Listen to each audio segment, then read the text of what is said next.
Sir अगर भारत की बात होती है तो यहाँ नेशनलिज्म शब्द का यूज़ बहुत होता है, वो न्यूज़पेपर्स की बात हो, चैनल्स की बात हो, सोशल मीडिया की बात हो, इस शब्द पे बहुत चर्चा होती है।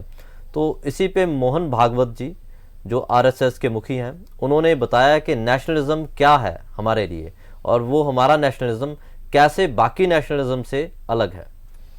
देखिए, आज की डेट में एक part of the section of the media, एक सेक्शन ऑफ थॉट थिंकर्स, या जिनको हम लेफ्ट आइडियोलॉजी या जिनको हम लिबरल्स बोल देते हैं आज की डेट में, उन्होंने नेशनलिज्म को एक नेगेटिव वर्ड बनाने की कोशिश की है जी। कि अगर आप नेशनलिस्ट हो तो समहाउ आप ओपन माइंडेड नहीं हो जी। अगर आप नेशनलिस्ट हो तो आप कम्युनल हो, राइट?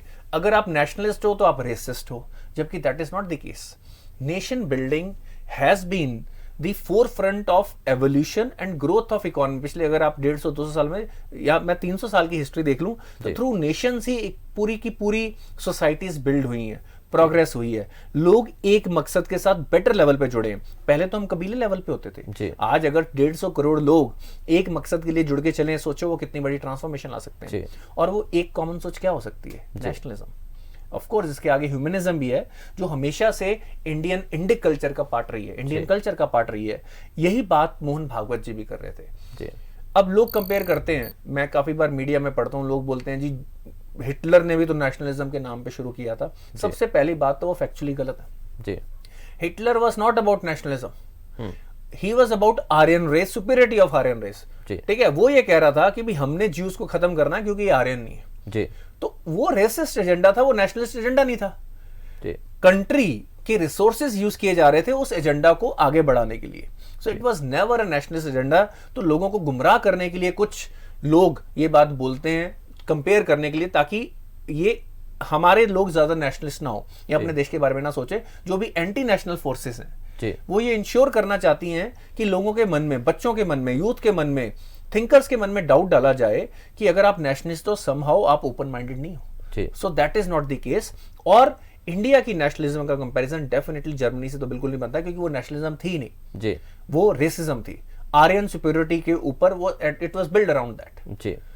सेकंड पार्ट, अगर मैं बात करूं इंडियन नेशनलिज्म की, एक और मेजर फैक्टर है हमारा जो एक इंडिक कल्चर रहा, it is about bringing everyone together, right? अगर हम बात करें, हम तो एक ग्लोबल ह्यूमैनिटी की बात करते हैं, वासुदेव कुटुंबम। सो बेसिकली हम बात क्या करते हैं कि पूरा विश्व ही एक है। तो मैं कहता हूं आज हम एक नेशनल लेवल पे जुड़े, हम इकट्ठे हों और धीरे धीरे ग्लोबली हम सब लोग एक दूसरे के लिए पॉजिटिव सोचें और आगे बढ़ें, एक positive competition, positive diverse views के साथ आगे बढ़ें।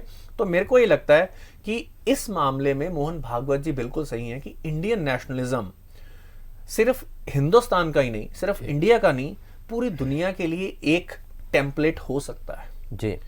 वो इसको अपने हिसाब से फाइन ट्यून करें, पर एक चीज सब में कॉमन होनी चाहिए कि जो आपकी नेशनलिज्म है, it should not be about exploiting anyone else. आज अगर मैं चाइनीज नेशनलिज्म की बात करूं, अगर मैं वेस्टर्न इंपीरियलिज्म की बात करूं, वो भी नेशनलिस्ट फोर्सेस थी, पर अल्टीमेटली उनमें एक कमी थी कि they were about exploiting others and building your own nation.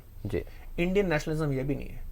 आज आप हमारी फॉरेन पॉलिसीज देखिए, आप कोविड के टाइम पे देखिए कि इंडिया ने कितने देशों की हेल्प की। आज अगर किसी भी देश में कोई प्रॉब्लम आती है, वो इंडिया की तरफ देखता है कि इंडिया डेफिनेटली हेल्प करेगा, right? India is becoming a proud nation. हमने आज सैटेलाइट जो लॉन्च किए हैं, वो सिर्फ इंडिया की हेल्प नहीं कर रही, हमारे आसपास के, हमें शायद पता नहीं है, हमारे आसपास के सारे छोटे देशों को, जो भी अगर आप बात करें वेदर रिलेटेड इंफॉर्मेशन, जो उनकी फार्मिंग में हेल्प करती है, उनको जो सपोर्ट चाहिए होती है इन टर्म्स ऑफ जब कोई भी वहां पे आपदा आती है, उसमें इंडिया उनको एक मेजर सपोर्ट कर रहा है। तो ये है एक nationalism where you take pride in who you are, you keep on building yourself, but you ensure कि योर प्रॉस्पेरिटी, जो आपकी प्रॉस्पेरिटी है, जो आपकी खुशहाली है, वो आपके पड़ोसियों की भी खुशहाली बने। तो मेरे को लगता है कि यही एक नेशनलिज्म का टेम्पलेट अगले 50-70 साल में दुनिया को आगे लेके जा सकता है।